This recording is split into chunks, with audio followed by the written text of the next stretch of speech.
This was quite a few years back. Lex and I have been talking about that. I want to get It's very important. Yeah. So I get to the to this lady's page, and she's a fucking complete lunatic.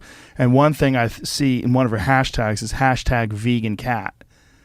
And this is a total true story. Cat is a carnivore. Exactly. It's classified in the biology Yes. books as a carnivore. An obligate carnivore. Carnivora. Yeah. The order of carnivores. Yes. Yeah. So I literally in my bit, I go, fuck, should I click this? Because I was really, because it was late at night, and I was like, God damn it, this is going to keep me up all night long because I know I'm going to go down a rabbit hole. And I did. So I went down this rabbit hole. And what I said is, it's a series of photographs of cats that look like they're in the house with a gas leak.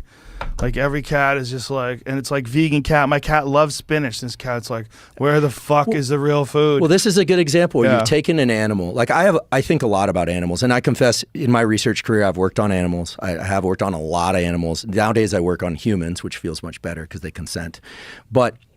And animal research is important. I mean, you have to be thoughtful about what you do and why, but it is important because you're not going to put experimental stuff into humans. You know, you could, but legally you can't.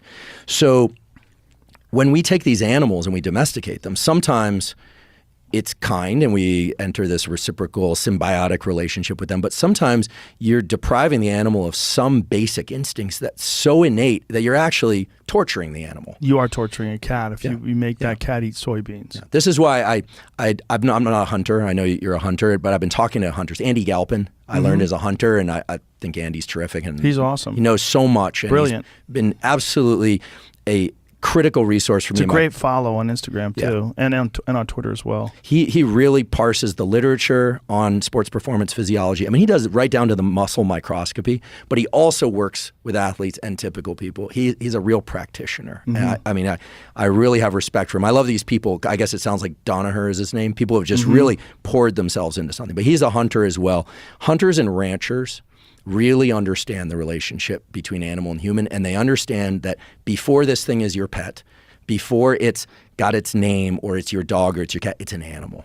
Well, and if you look at the brain of an animal, you can understand that this brain needs certain things. Yeah. And if you deprive it of those things, it is a form of animal cruelty. People need to understand about hunting that it's highly regulated too. The idea is that you're going to kill all these animals. Well, listen, you are not going to kill all these animals. They had a problem in the early 19th century when there was essentially a mass extinction of wild game animals on this planet because of market hunting, because there was unrestricted, unregulated market hunting. So people, this is before refrigeration, people would run around and they would shoot as many things as they can and they would sell them at markets.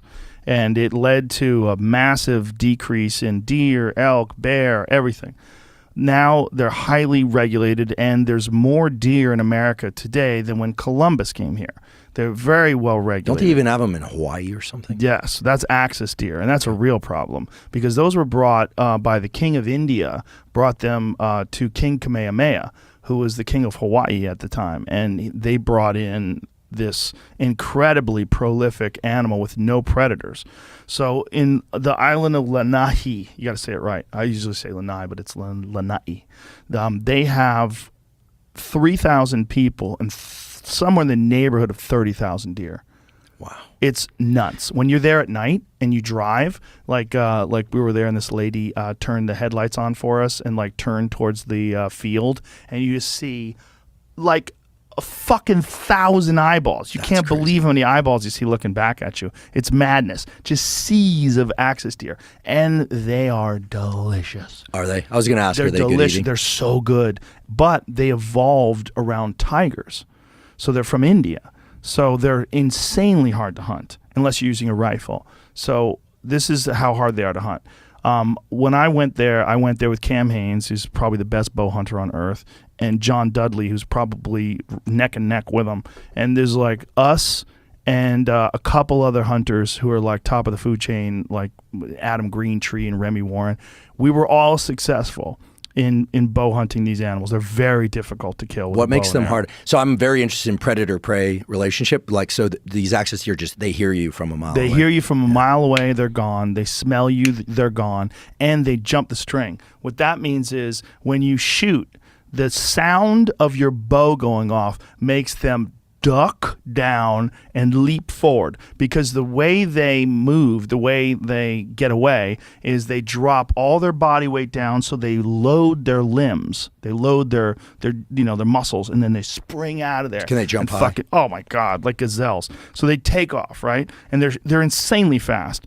So I have a video of this axis deer that I shot at it was like 80 yards. So I'm like lined up on this thing. The bow goes off. The arrow's going towards him. He hears the arrow going towards him, and maybe 30 yards away, he's gone. He takes off.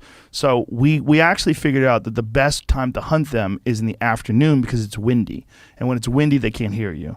But you have to be in the right position. You have to sneak in. You got to get close enough. We were successful. There was 150 hunters after us over the next year. One was successful. Wow.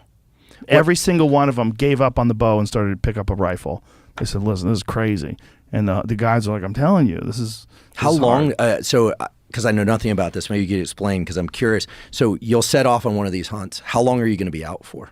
Well, one of the beautiful things about Lanai is that you're there, and there's a 4 seasons there. So you stay in the 4 seasons.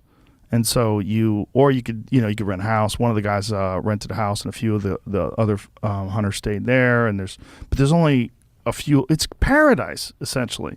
So you're staying at the beach in paradise, and then you hang out all day, you lift weights, fuck around, swim in the pool, and then in the late afternoon you go hunting. So you go hunting, you leave at like 3 o'clock in the afternoon. That's when the wind starts to pick up, and that wind will disguise your sound and your movement. And we found that to be the most effective way to hunt. We figured out somewhere along the line that we're way more effective in the afternoon than we were in the morning. And because I was there with my family as well, I said, okay, well, this is what I'll do. I'll just dedicate my entire day to hanging out with my wife and kids, and then in the afternoon we'll get to hunting in. Very primal. But it's time with the family, and then go kill. It's one of the best places to hunt. It's an odd place to hunt because it's kind of unnatural, right? You're in paradise, and it's also an invasive species. But it's one of the best places to hunt ethically, because they must kill these things because they're very overpopulated. They don't have a disease problem, but it's always a possibility that something could be introduced into the population, whether it's brucellosis or CWD or